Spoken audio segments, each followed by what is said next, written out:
மனம், புத்தி, ஞான புத்தி, எது வேணாலும் சொல்லிக்கலாம். இப்போ அந்த மைண்ட் அப்படிங்கிறதுல நம்ம என்ன தெரிஞ்சுக்க போகிறோம்? அந்த மனசு என்னெல்லாம் செய்யுது, மைண்டுக்குள்ளே என்னென்னலாம் இருக்குது, கான்ஷியஸ், சப்கான்ஷியஸ், அது மாதிரி மைண்டெல்லாம் பிரித்து வச்சுருக்காங்க. மூளையில் எந்தெந்த பகுதிகளில் இருக்குது அப்படின்னாக்கா, நினைவாற்றல் நினைவு நிலையில் இருக்கும், நினைவு அறு நிலையில் இருக்கும். நம்ம தூங்கும்போதெல்லாம் நம்மளுக்கு யாராவது கேட்டா கூட நமக்கு என்ன தெரியாது இல்லையா? அப்போ நினைவறு நிலையில் போயிடுவோம் நம்ம. இப்போ நீங்கள் என்ன கேட்டீங்க அன்னைக்கு அப்படின்னா, ஒரு 3 கொஸ்டின் 3 பேர் வந்து அன்னைக்கு கவுன்சிலர் வந்தப்போ கேட்டீங்க. 3 டவுட்டு கேட்டீங்க. வெரி குட், நல்ல டவுட்டு. எல்லாம் சின்ன சின்ன பிள்ளைங்க தான் கேட்டீங்க. ஆனால் வந்து அந்த டவுட்டுக்கு ஒரு கிளாரிஃபிகேஷன் அவங்க ஒரு ஸ்டோரியாக சொல்லிட்டு போனாங்க அப்படின்னு சொன்னீங்க. அது என்னென்னு அந்த டவுட்டுக்கு நம்ம ஒரு கிளாரிஃபிகேஷன் இன்னைக்கு கொடுத்துருவோம். ஃபஸ்ட்டு டவுட்டு என்ன அப்படின்னாக்கா, படிக்கிறதெல்லாம் மறந்து போயிடுது, ரிட்டென்ஷனே இல்லை அப்படின்னு ஒன்று சொன்னீங்க. இது வந்து பொதுவாக எல்லாருக்கும் இருக்கக்கூடிய ஒரு நிகழ்வு தான். இப்போ யாருக்கு படிக்கிறதெல்லாம் ஞாபகம் இருக்கும்? ஒரு சினிமா பாட்டு கேட்குறோம், அது ஒரு 3 தடவை கேட்டால் நமக்கு என்ன ஆகிடுது? அந்த வரிகள்லாம் மனப்பாடம் ஆகிடுது. ஆனால் படிக்கிறது மட்டும் ஏன் நமக்கு ஞாபகம் இருக்க மாட்டேங்குது? இது வந்து இன்னொருத்தவங்க படின்னு சொல்லி நம்ம அந்த விஷயத்த கற்றுக்குறோம். ஆனால் பாட்டுன்றது என்னது? நம்ம எங்கேயாவது கேட்கும் போதே நம்ம மனசே என்ன செய்யுது? அது பக்கம் ஈர்த்து கொண்டு போய் அந்த வரிகள் மேலேயோ அல்ல அந்த ஆக்டர் மேலேயோ ஆக்ட்ரஸ் மேலேயோ நம்ம மனசு ஈடுபடுது. அதுக்கு வந்து யாரும் என்ன செய்ய வேண்டாம், சொல்ல வேண்டாம் இந்த பாட்டு பிடிக்கும் அந்த பாட்டு பிடிக்கும்னு வரி எல்லாம் ஃபுல்லாக ஃபர்ஸ்ட் லைன்லேருந்து கடைசி லைன் வரைக்கும் என்ன செஞ்சிடறோம்? பாடிடுறோம். என்ன அதுக்கு காரணம்? அது நமக்கு பிடிக்குது இல்லையா? பாட்டு நமக்கு பிடிக்குது, அதனால நம்ம மனசுல ஈஸியாக பதியுது. பாடங்கிறது என்ன? நம்மளை படிக்க சொல்கிறாங்க, கஷ்டப்பட்டு படிங்கன்னு சொல்கிறாங்க. அதனால என்ன செய்யுது? மறந்துடுது. இப்போ இந்த மறக்கிறதுக்கு என்ன செய்யலாம் அப்படின்னாக்கா, ஃபஸ்ட்டு நாள் படிக்கிறீங்க, படித்து எல்லாத்தையும் மனப்பாடம் பண்ணிடுறீங்க. அதை அப்படியே விட்டுட்டு 1 மாதம் கழித்து நீங்கள் என்ன பண்ணுறீங்க? திரும்பியும் பார்க்குறீங்க, எல்லாமே மறந்துடுது. அப்போ அது மறக்காமல் இருக்கிறதுக்கு என்ன செய்யணும்? ரீகாலிங், ரெகக்னைசிங் அப்படின்னா திரும்ப நம்ம என்ன பண்ணணும்? அந்த கான்செப்டை ஒரு தடவை பெரட்டி பார்க்கணும். இப்போ 1 மணி நேரம் படித்தது நீ மறுநாள் படிக்கும் போது 10 நிமிஷம் போதும் அதை படிக்கிறது இல்லையா? இப்போ நேற்று நடத்திட்டாங்க, சரி அது முடிஞ்சு போச்சு அப்படின்னு நம்ம என்ன செய்கிறோம்? அடுத்த நாள் பாடத்தையோ அதுக்கு இன்னைக்கு நடத்துகிற பாடத்தையோ படிக்கிறதுக்கு ட்ரை பண்ணுறோம். அதுக்கு முன்னாடி என்ன செய்யணும் அப்படின்னா, நேற்று என்ன இப்போ தமிழில் ஃபஸ்ட் லெசன் முடிச்சிருக்காங்கன்னு வச்சுக்கோங்க. அந்த ஃபஸ்ட்டு லெசனை ஒரு தடவை நீங்கள் என்ன பண்ணணும்? படிச்சிட்டிங்க ஏற்கனவே, இன்னொரு தடவை உங்களுக்கு ஞாபகம் இருக்கான்னு பார்க்கணும். அப்படி பார்க்கும்போது உங்களுக்கு கொஞ்சம் மறந்துருக்கும், கொஞ்சம் ஞாபகத்தில் இருக்கும். ஆனால் எல்லாமே மறந்துருக்காது இல்லையா? ஆனால் 1 மாதம் கழித்து அதை பெறட்டுனீங்கன்னா உங்களுக்கு முக்கால்வாசி மறந்துடும். இப்போ நீங்கள் கடக்க வேண்டிய டிஸ்டன்ஸ் இவ்வளோ இருக்குது, ஆனால் நீங்கள் எவ்வளோ தான் கடந்திருக்கீங்க? இவ்வளோ தான் உங்கள் ஞாபகத்தில் இருக்குது. அப்போ இன்னும் இவ்வளோ டிஸ்டன்ஸ் நீங்கள் கடக்க வேண்டி இருக்குது. அப்போ அதை இப்படி எப்படி ஞாபகம் வச்சுக்கணும்? ரீகாலிங் மூலமாக தான் ஞாபகம் வச்சுக்கணும். நினைவு கூறுதல். திரும்ப அதை படிச்சுக்கிட்டே இருக்கும்போது ஒரு தடவை பரட்டிட்டு அடுத்த லெசனை படிக்கும்போது நமக்கு ஞாபகம் இருக்கும். அப்போ வந்து மறக்கிறதுக்கு சான்சஸ் ரொம்ப கம்மி. ஒன்று. அடுத்தது இங்கிலீஷ் படிக்க முடியல அப்படின்னு ஒரு மணிமரனாடா கேட்டான். இங்கிலீஷ் ஏன் படிக்க முடியல? அது வந்து ஃபாரின் லாங்குவேஜ், நம்மளோட தாய்மொழி கிடையாது. தாய்மொழியிலேயே நம்ம என்ன செய்யலை, நான் முழுமை அடையல. எல்லாம் முழுமை அடைஞ்சிட்டோமா? ஒரு கான்செப்டை கொடுத்து எழுத சொன்னாக்கா ஸ்பெல்லிங் மிஸ்டேக் இல்லாமல் எத்தனை பேர் எழுதுவீங்க? தமிழில் எழுத்துப்பிழை இல்லாமல் எத்தனை பேர் எழுதுவீங்க? யாராவது கை தூக்குங்க பார்ப்போம். எனக்கு ஸ்பெல்லிங் மிஸ்டேக்கே வராது. அப்போ படிக்கிற 89 மாணவர்களும் என்ன செய்யலை, அதை ஒத்துக்கல. அப்போ எனக்கு ஸ்பெல்லிங் மிஸ்டேக் தான் வரும்னு சொல்கிறீங்க, அப்படி தானே நினைக்கிறீங்க? அப்போ தமிழ்லையே நம்ம படிக்க வேண்டியது, ஏன்னா எழுத்துக்கள் நிறையா இருக்குது. ஒரு இந்த நாவுக்கும் அந்த நாவுக்கும் கொஞ்சம் வித்தியாசம் இருக்குது இல்லையா? அதனால் எந்த இடத்துல எந்த எழுத்து போடணும் ஃபஸ்ட்டு நமக்கு தெரியணும். அதுக்கப்புறம் அதை கூர்ந்து வார்த்தையில் நாக்கில் பயிற்சி கொடுத்துக்கிட்டே இருக்கணும். எங்கே போய் லான்னா எங்கே மடியுது, உள்நாக்கில் மடிகிற வார்த்தை எழுப்பியது, நுனி நாக்கிலே சொல்கிறது எது, எதை அழுத்தம் கொடுத்து சொல்லணும் அப்படிங்கிறதெல்லாம் நீங்கள் வந்து படிக்கும் போதே அந்த வார்த்தைகளை நல்லா படிச்சுக்கணும். நிறைய நியூஸ் ரீடர்ஸ் கூட பார்க்குறேன் நான், தமிழ் நியூஸ் படிக்கிறவங்க என்ன பண்ணுறாங்க, நான் அப்படிங்கிறதுக்கு நான் அப்படின்னு சொல்கிறாங்க, ப்ரொனவுன்ஸ் பண்ணுறாங்க.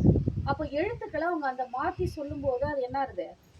அந்த வார்த்தையோட அழகே போயிடுது. அப்ப நீங்க படிக்கும் போதே, தமிழ் சொல்லி கொடுக்கும் போதே ஏன் ரீடிங் ப்ராக்டிஸ் பண்ண சொல்றாங்க? அந்த வார்த்தையை நீங்க பிழை இல்லாம படிக்கணும் அப்படிங்கிறதுக்காக தான். இப்போ இங்கிலீஷ்ன்றது என்ன? கிளாஸ் அப்படின்னா CLASS அப்படின்னு நீங்க என்ன செய்யணும்? ஒரு எழுத்தாக எழுத்து கூட்டணும். இப்போ தமிழ்ல எழுத்து கூட்டுறீங்கல்ல, இப்போ கல்வி அப்படின்னு இருக்குன்னா க இல் வி சேர்த்து தானே கல்வி அப்படின்னு படிக்கிறீங்க. அதே போலதான் இங்கிலீஷ்லயும். புரியுதா?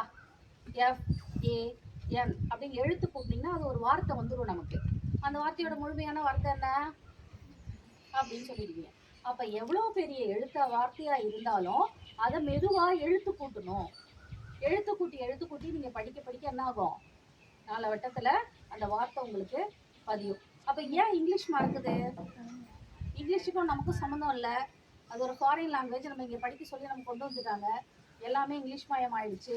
ஹைகோர்ட்ல இருந்து எல்லா இடத்துலயும் தமிழ்ல இப்பதான் பேசணும் அப்படின்னு சொல்லி வாதாடிட்டு கேட்டுட்டு இருக்கிறாங்க பர்மிஷனு. இங்க ஃபுல்லா ஆக்குபை பண்ணது எது?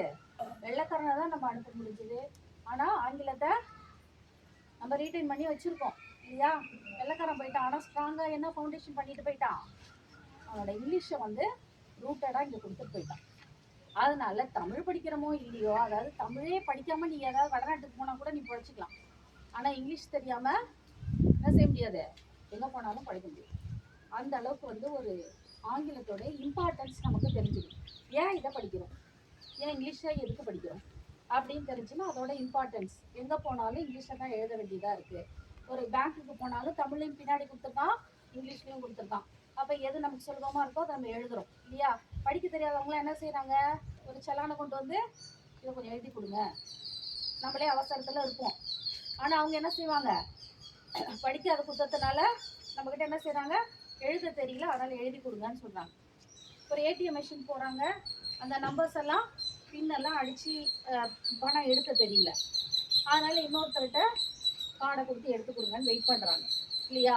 அப்ப அதெல்லாம் நம்ம ஃபுல்லா தவிர்த்துக்கணும். இங்கிலீஷ் எப்படி ஈஸியா படிக்கணும் அப்படின்னா, எழுத்த நல்லா சத்தமா எழுத்து கூட்டி வார்த்தைகளை படிங்க. சில வார்த்தையெல்லாம் நிறைய வந்து இங்கிலீஷ்ல வந்து சில மேஜிக்லாம் இருக்கு. என்ன மேஜிக் இருக்கு அப்படின்னா, சில லெட்டர்ஸ் வந்து சைலண்ட் லெட்டர்ஸ்ன்னு சொல்லுவோம். இப்போ சைக்காலஜின்னு வச்சுக்கோங்க, Cன்ற ஃபர்ஸ்ட் லெட்டர் சைலண்ட் லெட்டர்னு பேர். இது மாதிரி நிறைய ஆர் அப்படிங்கிற வேர்டு சைலண்ட். இப்போ நம்ம பேசுகிற இங்கிலீஷுக்கும் ஒரு வடநாட்டுக்காரன் பேசுகிற இங்கிலீஷுக்கும் கேரளாவில் இருக்கிறவங்க பேசுகிற இங்கிலீஷுக்கும் வெவ்வேறு மாதிரி இருக்கும். அவங்க தமிழ் ஸ்லாங்கோட சேர்த்து என்ன பண்ணுவாங்க? அந்த இங்கிலீஷை பேசுவாங்க. பியூரான இங்கிலீஷை யாருமே உலகத்தில் இப்போ பேசுறது கிடையாது. அந்தந்த ரீஜியனோட கண்ட்ரியோடைய பீப்புள் தவிர மீதி பேரில் என்ன பண்ண மாட்டாங்க? இங்கிலீஷ் அப்படி பியூர் ஃபார்மில் பேச மாட்டாங்க. எப்படி பேசுவாங்க? இங்கிலீஷ்ல ஓன்ற சவுண்டு டைரக்டா இல்லை. ஆனா அந்த ஓன்ற வேர்டை யார் யூஸ் பண்ணுவாங்க? கேரளாக்காரங்க யூஸ் பண்ணுவாங்க. ஓல ஒரு 3 வேர்டு சொல்லுங்க. ஓன் ஃபர்ஸ்ட் லெட்டர் ஆரம்பிக்கிறது ஆரஞ்சு, அப்புறம் அவுல், அப்புறம் ஆக்டோபஸ், அப்புறம் ஆஸ்ட்ரிச், அப்புறம் ஆன்லைன், அப்புறம் ஆக்சிஜன், அப்புறம் எப்பா கெமிஸ்ட்ரி போயிட்டா யாராவா சரி பரவாயில்ல, நடக்குது போய் ரீச் ஆயிருக்கு. இப்போ வந்து அது மாதிரி அந்த ஓன்ற சவுண்ட் வந்து ஆக்சுவலாக இங்கிலீஷ் ப்ரொனன்சியேஷன்ல கிடையாது. ஆனால் வந்து நம்ம என்ன பண்ணுவோம்? இப்போ கேரளாக்காரங்களாம் ஆரஞ்சுன்னு சொல்ல மாட்டாங்க, ஓரேஞ்ச் அப்படின்னு சொல்லுவாங்க. ஆயில் அப்படின்ற எண்ணெய், ஆயில்னா ஓயில் அப்படின்னு சொல்லுவாங்க. அந்த ஓவை அப்படியே ப்ரொனவுன்ஸ் பண்ணுவாங்க. ஆனால் இப்போ இவன் சொன்ன ஆக்டோபஸ்ன்னு சொன்னா இல்லையா, அது ஃபர்ஸ்ட் லெட்டர் என்ன? ஆனால் ஏன் ஓக்டோபஸ்ன்னு சொல்லலாங்க? ஓக்டோபஸ்ன்னு ரீடிங் கிடையாது. ஓவை வந்து எப்படி தான் மாற்றி சொல்லுவோம்? ஆக்டோபஸ். ஓரஞ்சை எப்படி தான் சொல்லுவோம்? ஆரஞ்சு. ஓரஞ்சுன்னு சொன்னால் நமக்கு சிரிப்பா இருக்கு இல்லையா? ஆனால் ஃபர்ஸ்ட் லெட்டர் என்னதான்? ஆரஞ்சு. இதுதான் மேஜிக் வேர்ட்ஸ், மேஜிக் லெட்டர்ஸ். புரியுதா? இந்த மேஜிக் என்னன்னு நம்ம கற்றுக்கிட்டோம்னா எப்படி அந்த வார்த்தையை ப்ரொனவுன்ஸ் பண்ணணும், வார்த்தைகளை பார்த்து தான் சொல்கிறத கேட்டு தான் நீங்கள் கற்றுக்க முடியும். புரியுதா? அது தினம் கஷ்டமா இருக்குன்னு நினைக்கக்கூடாது. எழுத்து கூட்டி படிச்சு சைலண்ட் லெட்டர் எதுன்னு பார்த்து கற்றுக்கணும். புரியுதா? இப்போ நான் சொன்ன மாதிரி ஃபாலோ பண்ணி உங்கள் மெமரி கெப்பாசிட்டி இன்க்ரீஸ் பண்ணுவீங்களா? ஞாபக சக்தி இன்க்ரீஸ் பண்ணுவீங்களா? நம்ம ஏற்கனவே படிச்சுதான் திரும்ப படிக்கணும். ஒரு தடவை பெரட்டிட்டு அப்புறம் புது பாடத்தை படிக்கணும். அப்படி செய்யலாமா? ஏன்னா சித்தார்த்த ஃபர்ஸ்ட் வந்துருவானா? 10th எக்ஸ்பெக்ட் பண்றோம் சித்தார்த்தா ஃபர்ஸ்ட் மார்க் வாங்குவான்னு. ஏன்னா இப்போ 7th வந்து அப்ப என்ன உங்களுக்கு பிரச்சனைன்னு நீங்க உணர்ந்துட்டீங்க. உங்க பிரச்சனை என்னன்னு நீங்க உணர்ந்தாலே அதுக்கான சொல்யூஷன் உங்களுக்கு கிடைக்கும். ஓகேவா?